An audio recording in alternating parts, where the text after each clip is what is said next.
الحمدللہ وکفا والصلاة والسلام علی سید الرسول وخاتم الانبیاء اما بعد اعوذ باللہ من الشیطان الرجیم بسم اللہ الرحمن الرحیم۔ معزز سامعین و حاضرین و ناظرین، آج آپ سورہ توبہ کی آیت نمبر 78 سے ترجمہ اور مختصر تفسیر سماعت کریں گے۔ اس آیت میں اللہ تعالیٰ تمام پوشیدہ چیزوں کو جانتا ہے، اس کا ذکر ہے۔ فرمایا الم یعلموا ان اللہ یعلم سرہم ونجواہم وان اللہ علام الغیوب، کیا انہیں معلوم نہیں تھا کہ اللہ ان کے دل کی ہر چھپی بات اور ان کی ہر سرگوشی کو جانتا ہے، اور یہ کہ اللہ سب غیبوں کو خوب جاننے والا ہے۔ اگلی آیت میں منافقین کا مسلمانوں کے صدقات پر جو اعتراض کرنا تھا اس کا ذکر کیا گیا ہے کہ حضور صلی اللہ علیہ وسلم نے جب مسلمانوں کو صدقات غزوہ تبوک میں صدقات لانے کی ترغیب دلائی تو مسلمان جو تھے، وہ جو امیر تھے وہ زیادہ لے کر آئے، جو غریب تھے وہ اپنی حیثیت کے مطابق لے کر آئے، تو منافقین نے اعتراض کیا اور باتیں بنائیں۔ ان کا ذکر ہے، فرمایا الذین یلمزون المتطوعین من المؤمنین فی الصدقات والذین لا یجدون الا جہدہم فیسخرون منہم سخر اللہ منہم ولہم عذاب علیم۔ اور وہ جو دل کھول کر خیرات دینے والے مسلمانوں پر اور ان پر جو اپنی محنت مشقت کی بقدر ہی پاتے ہیں، عیب لگاتے ہیں، پھر ان کا مذاق اڑاتے ہیں، تو اللہ انہیں ان کے مذاق اڑانے کی سزا دے گا اور ان کے لیے دردناک عذاب ہے۔ یعنی جب یہ آیت نازل ہوئی تو اس سے مراد منافقین جو تھے، جب حضور صلی اللہ تعالیٰ علیہ وسلم نے صدقات کی ترغیب دلائی تو حضرت عبداللہ ابن عباس رضی اللہ تعالیٰ عنہ روایت کرتے ہیں کہ نبی کریم صلی اللہ تعالیٰ علیہ وسلم کے صدقہ کی ترغیب دلانے پر حضرت عبد الرحمن بن عوف رضی اللہ تعالیٰ عنہ 4000 درہم جو تھے وہ حضور کی بارگاہ میں لے کر آئے۔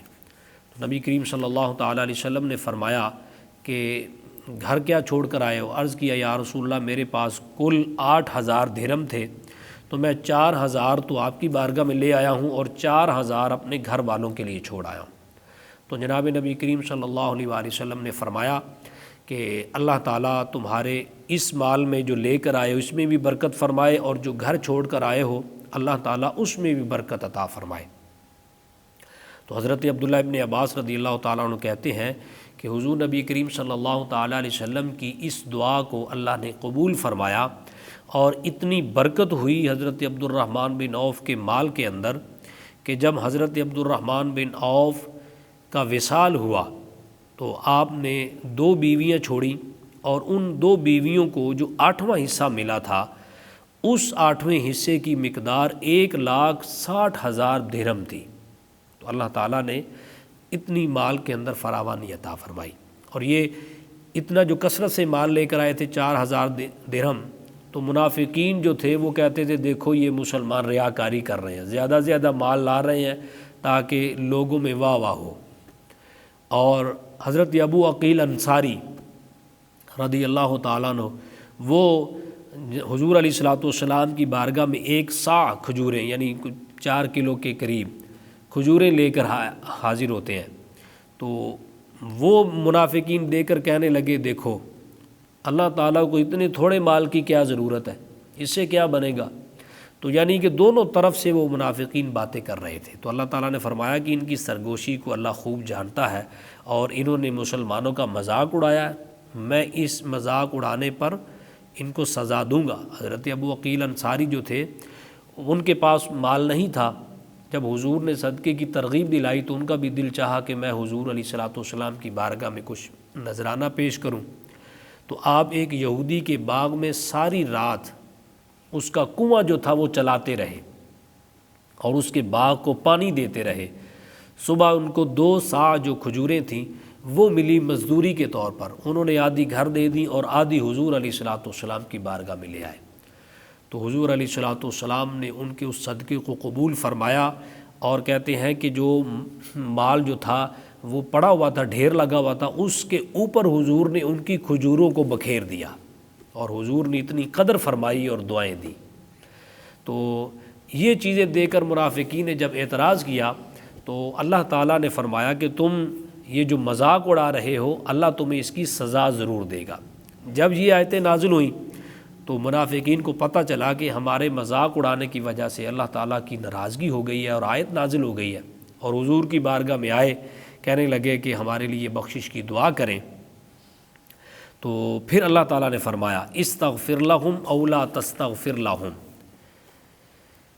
مغفرت کی دعا مانگو اے حبیب، تم ان کے لیے مغفرت کی دعا مانگو یا نہ مانگو، ان تستغفر لہم 70 مرۃ فلن یغفر اللہ لہم، اگر تم 70 بار بھی ان کی مغفرت طلب کرو گے تو اللہ تعالیٰ ہرگز ان کی مغفرت نہیں فرمائے گا۔ ذالک بانہم کفروا باللہ ورسولہ، یہ اس لیے کہ یہ اللہ اور اس کے رسول کے ساتھ کفر کیا کرتے تھے۔ واللہ لا یہدی القوم الفاسقین، اور اللہ فاسقوں کو ہدایت نہیں دیتا۔ یہاں سے یہ بات معلوم ہو گئی کہ مال کی مقدار زیادہ ہو یا کم ہو یہ نہیں دیکھا جاتا بلکہ خلوص دیکھا جاتا ہے۔ حضرت ابو ہریرہ رضی اللہ تعالیٰ عنہ سے مروی ہے کہ نبی کریم صلی اللہ تعالی وسلم نے ارشاد فرمایا، بے شک اللہ تمہاری صورتوں اور مالوں کو نہیں دیکھتا بلکہ تمہارے دلوں اور عملوں کو دیکھتا ہے۔ ان آیات سے جو باتیں معلوم ہوئیں وہ سماعت فرمائیں۔ ایک تو یہ معلوم ہوا کہ جو لوگ صحابہ کی ہر عبادت کو نفاق یا دکھلاوے پر محمول کرتے ہیں اور صحابہ پر طعن کرتے ہیں وہ منافقین ہیں۔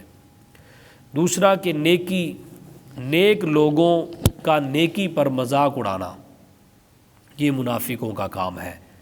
آج بھی بہت سے مسلمان کہلانے والے، ان کو برائی نظر نہیں آتی، بے حیائی اور عریانی اور فحاشی پر تکلیف نہیں ہوتی، اور دینی شاعر اور دین پر عمل کرنے والے لوگوں کو دیکھ کر دینی حلیہ اپنانے والے، دین کا نام لینے والوں سے بہت تکلیف ہوتی ہے، تو لوگ ان کا مذاق اڑاتے ہیں۔ ان کو سمجھنا چاہیے کہ یہ منافقوں کی علامت ہے۔ نیک بندوں کا مذاق اڑانا، ان پر تہمت لگانا اور ان سے ٹھٹھا کرنا یہ اللہ تعالیٰ سے مقابلہ ہے۔ اللہ تعالیٰ اپنے بندوں کا بدلہ لیتا ہے، اس لیے اللہ نے فرمایا کہ فَيَسْخَرُونَ مِنْهُمْ سَخِرَ اللَّهُ مِنْهُمْ، کہ تم مذاق اڑاتے ہو تو اللہ اس مذاق کا تم سے بدلہ ضرور لے گا۔ وہ کیا ہے؟ وَلَهُمْ عَذَابٌ أَلِيمٌ، کہ تمہیں دردناک عذاب دے گا۔ اللہ تعالیٰ ہم سب کو محفوظ و مامون فرمائے، آمین بجاہ النبی۔